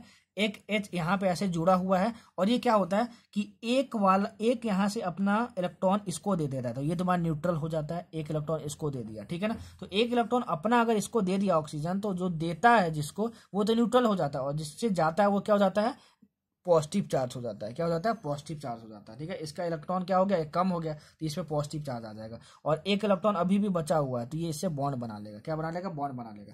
तो ये तुम्हारा अब स्ट्रक्चर बन गया, ठीक है, ये तुम्हारा स्ट्रक्चर बन गया। दूसरे स्टेप में क्या होता है, देखो दूसरे स्टेप में क्या होता है, CH3 CH2 तुम्हारा, और ये O प्लस बना, और ये H बना, और ये H बना, ठीक है। कोई भी मॉलिक्यूल चाहता है कि वो अपने मोस्ट स्टेबल फॉर्म में रहे, और उसका जो मोस्ट स्टेबल फॉर्म हो क्या होता है, वो होता है H2O, दैट इज वाटर, ठीक है। तो अगर ये H2O मॉलिक्यूल पूरा निकल गया, मतलब ये पूरा निकल जाएगा ऐसे करके, ठीक है, तो हमारा क्या बन जाएगा, देखो CH3 CH2 प्लस, ठीक है, और प्लस H2O बन जाएगा यहाँ पे। कैसे, देखो ये पूरा बाहर निकलेगा जब, ठीक है, तो एक इलेक्ट्रॉन ऑक्सीजन का था, एक इलेक्ट्रॉन किसका था, कार्बन का था, ठीक है। तो इसके पास प्लस चार्ज था, तो कार्बन अपना इलेक्ट्रॉन इसको दे दिया, तो प्लस माइनस कॉम्पनसेट करके ऑक्सीजन न्यूट्रल हो गया, तो यहाँ पे H2O हम लोग बना दिए, ठीक है ना। लेकिन इसका एक कार्बन का एक इलेक्ट्रॉन यहाँ पे था, जो कि ऑक्सीजन के पास चला गया, तो एक इलेक्ट्रॉन की इसके पास कमी हो गई, तो इसके पास प्लस चार्ज आ जाएगा, ठीक है। प्लस माइनस कैसे आता है, मैंने जीओसी में पढ़ा दिया, ठीक है। तो CH3 CH2 प्लस। कभी भी डिहाइड्रेशन ऑफ अल्कोहल्स का क्वेश्चन आएगा,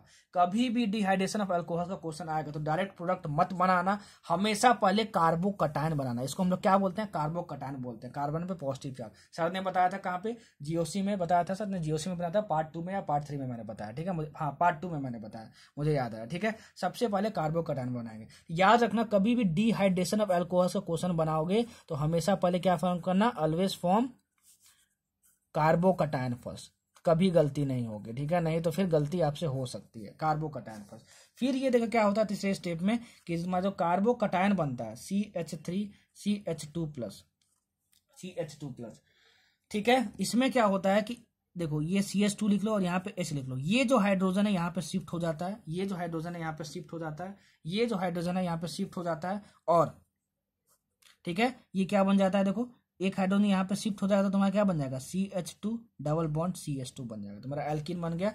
और क्या हुआ, तुम्हारा H प्लस बन गया, ठीक है, तुम्हारे यहाँ पे H प्लस बन गया, ठीक है, क्या आया, तुम्हारा H प्लस बन गया, ठीक है। तो ये तुम्हारा CH2 एल्केन इस तरीके से बनता है, ठीक है। तो आपको क्या याद रखना है, इसका मैकेनिज्म याद रखना है, नहीं आपको मैकेनिज्म याद नहीं रखना है, ठीक है। आपको क्या याद रखना है, आपको याद रखना है कि सबसे पहले आपको क्या करना है, कार्बोकटायन बनाना है। कभी भी dehydration of alcohol question solve करो तो सबसे पहले तुमको क्या बनना है, कार्बोकटायन बनाना है। क्या बनाना है, कार्बोकटायन बनाना है। क्या बनाना है, कार्बोकटायन बनाना है। वो कैसे बनाएंगे, अब देखो, जैसे मान लो तुम लिए हो CH3 CH2 CH2 CH2 OH, ठीक है, और तुम क्या किए, यहाँ पे H3PO4 लिए और यहाँ पे हीट कर दिए, तो बताओ क्या बनेगा। तो सबसे पहले तो ये पहचानना होगा कौन सी रिएक्शन है, और इन्हें सर ने बताया था कि H3PO4 और हीट कर देंगे तो वो क्या होता है, डिहाइड्रेशन ऑफ अल्कोहल्स होता है, ठीक है। तो इसमें सबसे पहले क्या बनाना है, कार्बोकटायन बनाना है, इस बात को ध्यान रखना, ठीक है। कार्बोकटायन कैसे बना, ये पूरा मैकेनिज्म याद करने की जरूरत नहीं है, तो मैकेनिज्म एक्सप्लेन करने के लिए बस बता दिया, ठीक है ना।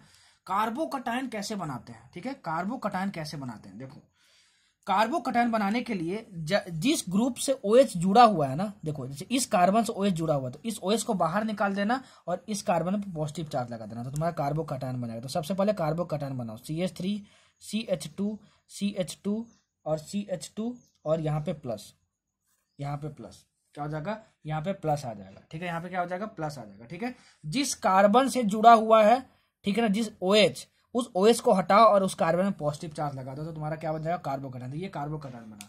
कार्बोकटायन बनने के बाद सबसे पहले ये देखना कि कौन से डिग्री का कार्बोकटायन है, कौन से डिग्री का कार्बोकटायन है, ये 1 डिग्री कार्बन है। क्यों, क्योंकि ये एक कार्बन से जुड़ा है। 1 डिग्री 2 डिग्री 3 डिग्री क्या होता है, सब जीओसी में पढ़ा चुका हूँ, इसलिए बोलता हूँ सीक्वेंस वाइज देखा करो, ठीक है ना। अच्छा, तो 1 डिग्री कार्बन है, तो 1 डिग्री कार्बोकटायन है। कार्बोकटायन की स्टेबिलिटी क्या होती थी, 3 डिग्री 2 डिग्री 1 डिग्री। तो सबसे पहले 1 डिग्री बन रहा है तो देखना कि 2 डिग्री कार्बोकटायन बन सकता है कि नहीं। अगर 2 डिग्री कार्बोकटायन बन रहा है तो देखना कि 3 डिग्री कार्बोकटायन बन रहा है कि नहीं, ठीक है ना। अच्छा, तो अगर देख सकते हो आप यहाँ पे कि ये CH2 को मैं ऐसे लिख दूं, ऐसे लिख दूं, तो अगर मैं इस हाइड्रोजन को यहाँ पे शिफ्ट कर दूं, क्या कर दूं, यहाँ पे मैं शिफ्ट कर दूं, ठीक है, इस हाइड्रोजन को, ठीक है, यहाँ पे मैं शिफ्ट कर दूं, तो ये तुम्हारा क्या बन जाएगा, ध्यान से देखो तो ये तुम्हारा बन जाएगा CH3 और ये तुम्हारा CH2, ठीक है। और तुम्हारा देखो ये हाइड्रोजन यहाँ पे शिफ्ट हो गया, ठीक है। ये दोनों इलेक्ट्रॉन लेके गया है, ये दोनों इलेक्ट्रॉन यहाँ पे लेके गया, ये H- लेके गया, ये ऐसे लेके गया, इसको बोलते हैं हाइड्राइड। क्या बोलते हैं इसको? हाइड्राइड बोलते हैं, ठीक है। तो कार्बन का भी इलेक्ट्रॉन लेके गया तो ये पॉजिटिव चार्ज आ जाएगा यहाँ पे इस कार्बन के पास, और ये H का H तो यहाँ पे है ही, ठीक है। H का H यहाँ पे तो है CH+, और यहाँ पे गया है तो एक इलेक्ट्रॉन इसका खुद का था और एक इलेक्ट्रॉन इसको दे दिया और इसके साथ बॉन्ड बना दिया, तो तुम्हारा बन गया CH3, ठीक है। तो अब देखो यहाँ पे कौन सा कार्बोकटायन ये बन गया? एक कार्बन के साथ यहाँ जुड़ा है, एक कार्बन के साथ यहाँ जुड़ा है, तो ये 2 डिग्री कार्बोकटायन होगा। तो 2 degree carbocation is most stable then 1 degree carbocation, ठीक है। तो रिएक्शन इसके साथ होगा, ना कि इसके साथ होगा, ठीक है ना।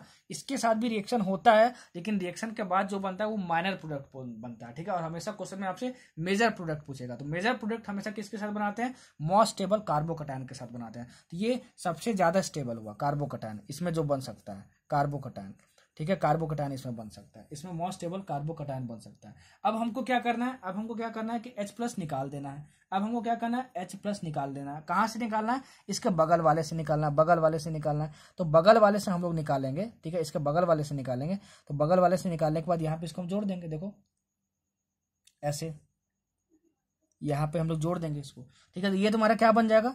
CH3 CH, ठीक है। एक हाइड्रोजन यहाँ से निकाल दिया तो यहाँ H बचा, और यहाँ क्या बन जाएगा? डबल बॉन्ड CH, और ये तुम्हारा बन गया CH3। तो ये तुम्हारा क्या हो गया? मेजर प्रोडक्ट हो गया।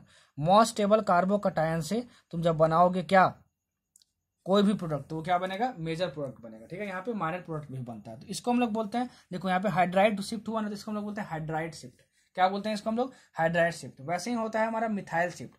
What is methyl shift? ठीक है, देखो मिथाइल शिफ्ट को मैं अलग से एक्सप्लेन करता हूँ, ठीक है।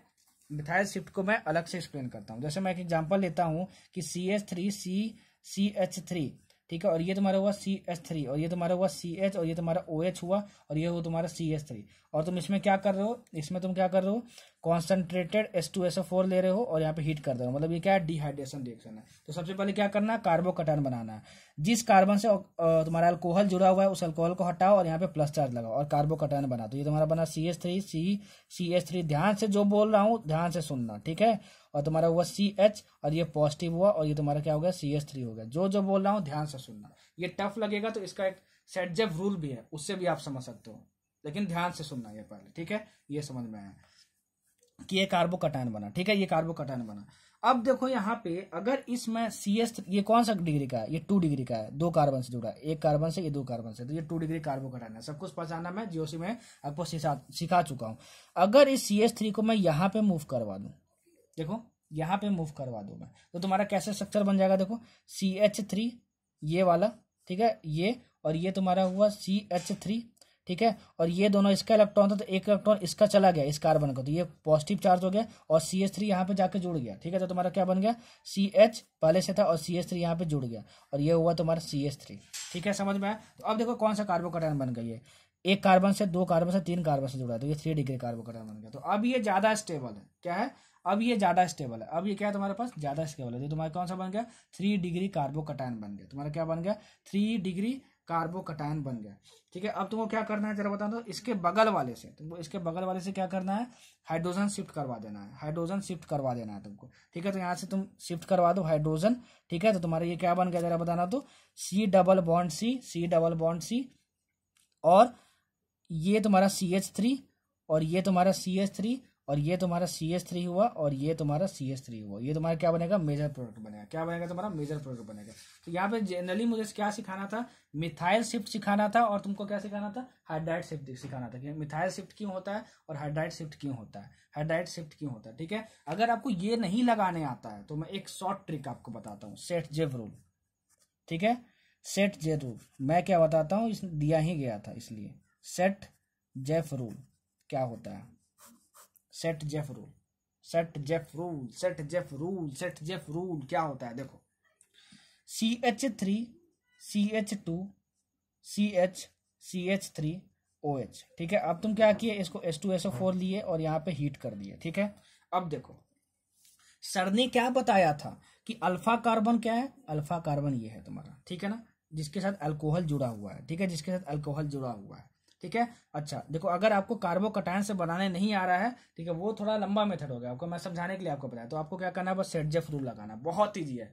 मैं क्या सजेस्ट करूंगा कि आप इसी से बनाओ। ये तो मैंने हालांकि बता दिया कि मिथाइल शिफ्टिंग क्या होता है और क्या हाइड्राइड शिफ्टिंग क्या होता है। एक रिंग एक्सपेंशन भी होता है, लेकिन वो नीट के सिलेबस में नहीं है, जेईई मेंस के सिलेबस में है, ठीक है। तो देखो, ये अल्फा कार्बन है, तो इसके बगल वाला जो होता है वो बीटा कार्बन होता है, और इसके बगल वाला वो बीटा कार्बन होता है, और इससे जो हाइड्रोजन जुड़ा होता है वो बीटा हाइड्रोजन जुड़ा होता है। अरे सबसे पहले तो बताया जब डिहाइड्रेशन स्टार्ट किया था, तो ठीक है। तो देखो, सर ने क्या बताया था कि बीटा हाइड्रोजन क्या करो, यहाँ पे शिफ्ट करवा दो और OH को हटा दो। बीटा हाइड्रोजन क्या करो, यहाँ पे शिफ्ट करवा दो बगल वाले बॉन्ड पे, ठीक है ना, और आप OH हटा दो। तो आपको क्या प्रोडक्ट बनेगा, देखो CH3, और यहाँ पे एक हाइड्रोजन हटा दिया तो CH हो गया, और यहाँ पे डबल बॉन्ड आ जाए, जहाँ हाइड्रोजन जिस बॉन्ड पे जाएगा वहाँ पे डबल बॉन्ड हो जाएगा, तो ये CH और ये तुम्हारा CH3 हो गया।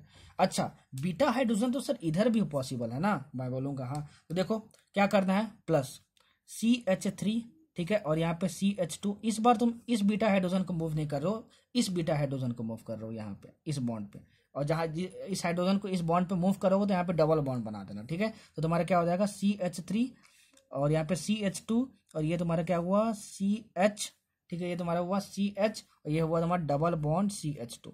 हाइड्रोजन को तुमको निकालना है, OH के साथ जोड़ के निकाल देना H2, और जहाँ पे हाइड्रोजन मूव करेगा यहाँ पे डबल बॉन्ड बना देना। क्या बनाना, डबल बॉन्ड बना देना। तो यहाँ पे देखो दो प्रोडक्ट पॉसिबल है, जहाँ भी दो प्रोडक्ट पॉसिबल होते हैं तो आपको बताना होता है कि कौन सा मेजर प्रोडक्ट है और कौन सा माइनर प्रोडक्ट है, ठीक है, कौन सा मेजर प्रोडक्ट है और कौन सा माइनर प्रोडक्ट है, ठीक है ना। तो मेजर प्रोडक्ट वही बनेगा, ठीक है, जिसमें कि डबल बॉन्ड जो है कार्बन के बीच में, उसमें जितने हाइड्रोजन हैं जिसमें ज्यादा हो, ये बोलता है सेटजेफ रूल। जैसे इसमें से कौन सा मेजर प्रोडक्ट है, देखो डबल बॉन्ड कहाँ पे, डबल बॉन्ड यहाँ पे, डबल बॉन्ड यहाँ पे। तो डबल बॉन्ड यहाँ पे, तो डबल बॉन्ड के अगल बगल में कितने हाइड्रोजन है, तो इसमें एक हाइड्रोजन है, इसमें तुम्हारा 2 हाइड्रोजन है, तो इसमें कितना है तुम्हारा 3 हाइड्रोजन हो गया तुम्हारा, और इसमें तुम्हारे कितने हाइड्रोजन हुए, 1 हाइड्रोजन, और इसमें 2, इसमें कितने हुए, 2 हाइड्रोजन हो गया। तो मैंने उल्टा बोल दिया कि डबल बॉन्ड को देखो, जिससे कम अटैच्ड हाइड्रोजन होंगे, ठीक है, वो ज्यादा स्टेबल होगा और वो मेजर प्रोडक्ट होगा। तो ये तुम्हारा क्या है, मेजर प्रोडक्ट है। ये क्या है तुम्हारा, मेजर प्रोडक्ट है। ये क्या है तुम्हारा, मेजर प्रोडक्ट है, समझ में आया। और ये तुम्हारा क्या होगा, माइनर प्रोडक्ट। प्रोडक्ट दोनों बनेगा, याद रखना। बोलेगा कितना प्रोडक्ट बन रहा है, तो दोनों प्रोडक्ट बनेगा, ठीक है। तो अगर आपको कार्बोकटायन वाला मैकेनिज्म समझ में आया तो सेटजेफ रूल से आप आराम से बना सकते हो। चलो एक एग्जांपल हम और लेते हैं, ठीक है।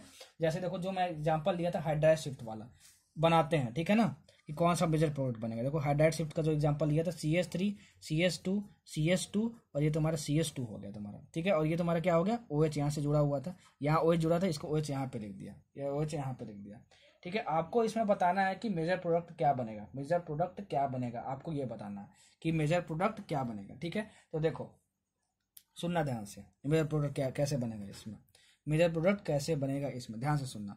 देखो सबसे पहले आपको क्या करना है, ये आपका अल्फा कार्बन है और ये तुम्हारा बीटा कार्बन है, ठीक है। तो बीटा कार्बन से जो हाइड्रोजन है वो क्या करना है, आपको यहाँ पे शिफ्ट करना है, आपको यहाँ पे शिफ्ट करना है। तो आप जैसे ही आप यहाँ पे शिफ्ट किए, तो शिफ्ट करने के बाद क्या हुआ तुम्हारा, देखो शिफ्ट करने के बाद तुम्हारा क्या हुआ, शिफ्ट करने के बाद तुम्हारा जो हाइड्रोजन होगा OH के साथ निकल जाएगा, सर ने बताया, और यहाँ पे डबल बॉन्ड बना दो। तो तुम्हारे क्या बन गया तुम्हारे पास, CH3, CH2, CH2, और ये तुम्हारा क्या हुआ, CH3, CH2, और ये तुम्हारा CH हो गया, एक हाइड्रोजन यहाँ से निकाल दिए, और डबल बॉन्ड CH2। देखो आपको यहाँ से एक ही प्रोडक्ट मिल रहा है, ठीक है। और ये मेजर होगा कि माइनर होगा आपको कुछ भी नहीं पता, तो यहाँ सेटजेफ रूल फेल हो जाता है। इसीलिए कार्बोकटायन वाला आपको मैकेनिज्म बताया, ठीक है। तो ओवरऑल इसका नट सेल में देखो गलत सही करके सबको समझाया कि बच्चे क्या क्या गलती करते हैं और क्या क्या सही करते हैं, सब कुछ मैंने बताया। तो इसका नट सेल में बच्चों को बहुत कंफ्यूजन होता है यहाँ पे।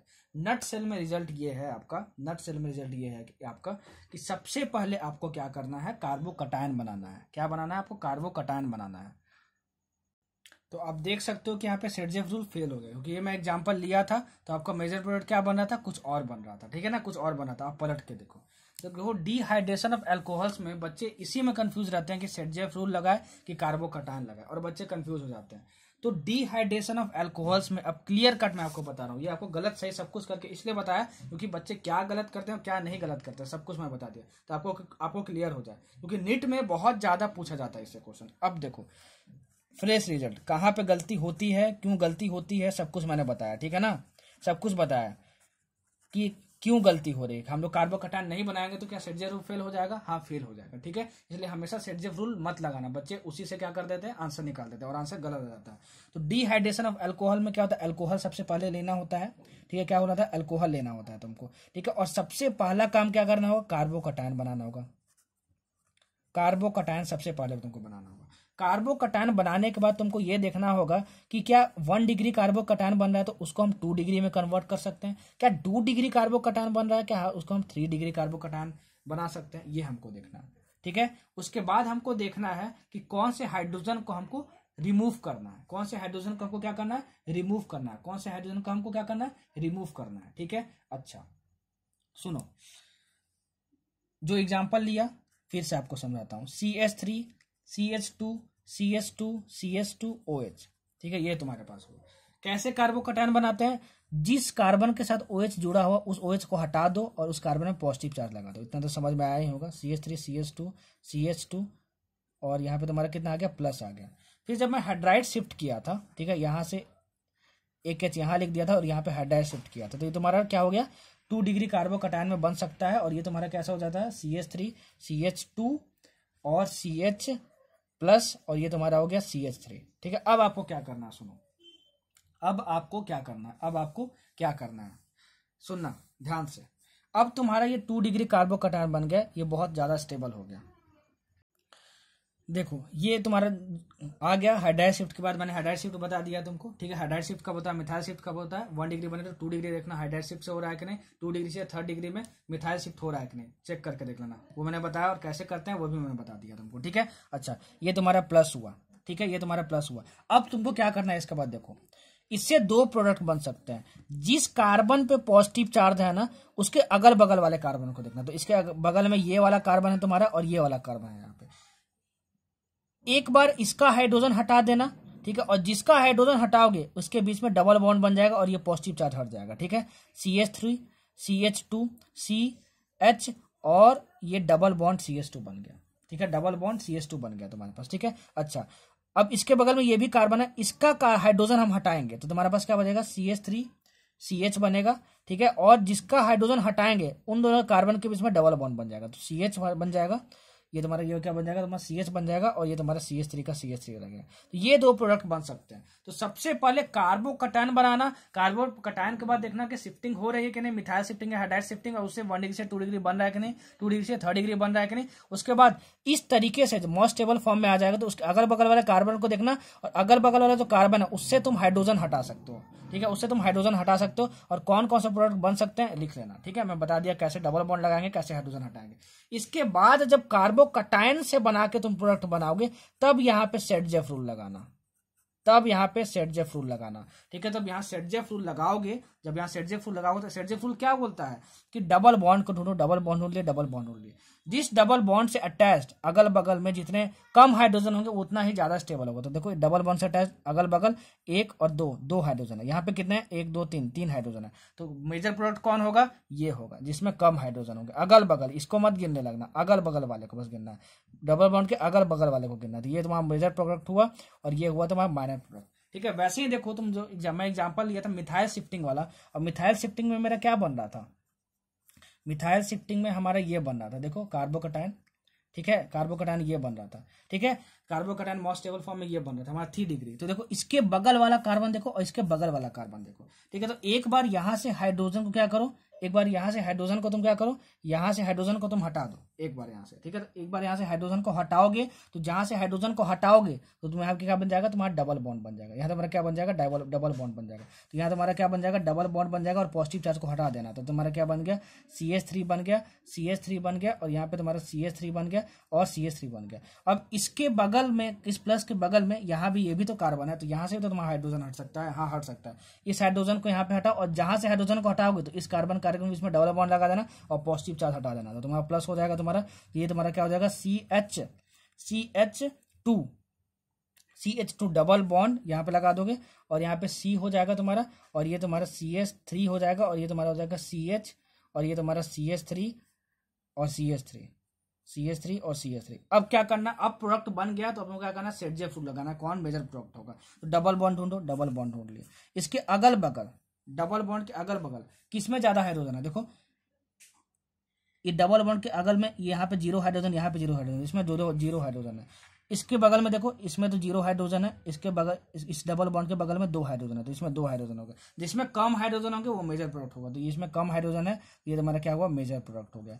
ठीक है, तो ये आपका नटसेल में था कि आपको क्या करना है डिहाइड्रेशन ऑफ अल्कोहल में। सबसे पहले कार्बोकैटायन, फिर देखना है कि मिथाइल शिफ्टिंग या हाइड्राइड शिफ्टिंग पॉसिबल है कि नहीं, फिर कैसे बनाना है 2 प्रोडक्ट। ठीक है, उसमें कैसे पहचानना है कि कौन सा ज्यादा स्टेबल होगा, कौन सा मेजर प्रोडक्ट होगा, मैंने बता दिया सेट-जेफ रूल से। ठीक है, तो इसमें बच्चे को बहुत कंफ्यूजन होता है। ये रिवीजन लेक्चर था, इसलिए मैंने बहुत रिवीजन लेक्चर था तभी मैंने इसको बहुत अच्छे तरीके से एक्सप्लेन किया। होप कि आपको क्लियर हो गया होगा, और अभी तक जितने भी डाउट होंगे डिहाइड्रेशन ऑफ अल्कोहल से आपको क्लियर हो गए होंगे। ठीक है, तो एल्कीन मैं यहीं पे खत्म करता हूं। ठीक है, उसके बाद पार्ट 2 में मैं एल्कीन्स को कंटिन्यू करूंगा। एक ही बार में सब कुछ अगर आपको मैं पढ़ा दूंगा, ठीक है, सब कुछ आपको अगर मैं पढ़ा दूंगा तो आपको खुद ही दिक्कत होगी, क्योंकि इतने सारे रिएक्शन आप याद नहीं कर पाओगे। तो तब तक आप एल्केन्स का और जो एल्कीन बताओ डिहाइड्रेशन ऑफ अल्कोहल्स का अच्छे से सब कुछ समझ के रखना। अगर आपके पास कोई डिहाइड्रेशन ऑफ अल्कोहल का क्वेश्चन है तो प्लीज बना के देखना, नहीं तो मैं पार्ट 2 में जैसे ही स्टार्ट करूंगा, ठीक है, 2-3 क्वेश्चन डिहाइड्रेशन ऑफ अल्कोहल्स पे करवाऊंगा। उसके बाद फिर क्या करूंगा, उसके बाद फिर मैं क्या करूंगा, उसके बाद फिर मैं आगे बढ़ जाऊंगा। ठीक है ना, एल्केन्स के आगे वाले रिएक्शन पे। और मेरी तबीयत भी अभी थोड़ी ठीक नहीं लग रही है, वोमिटिंग जैसा फील हो रहा है, तो मैं यहाँ पे लेक्चर को क्लोज करता हूँ। होप कि आपको डिहाइड्रेशन ऑफ अल्कोहल समझ में आया होगा, बहुत इंपॉर्टेंट है, नीट पॉइंट ऑफ व्यू से हर साल क्वेश्चन आता है डिहाइड्रेशन ऑफ अल्कोहल से। ठीक है, सो मिलते हैं यार पार्ट 2 में। सबको अपना ध्यान रखो और अपने आप को स्वस्थ रखो। ठीक है, अपना ध्यान रखना, 10-12 दिन बचे हुए हैं, मोटिवेट रखो खुद को। मिलते हैं अगले लेक्चर में, बाय बाय। कुछ गा ही लेते हैं, क्या गा ले भाई, अभी कोई गाना नहीं याद आ रहा है, अभी तबीयत खराब लग रही है। मिलते हैं अगले लेक्चर में, ठीक है, बाय बाय।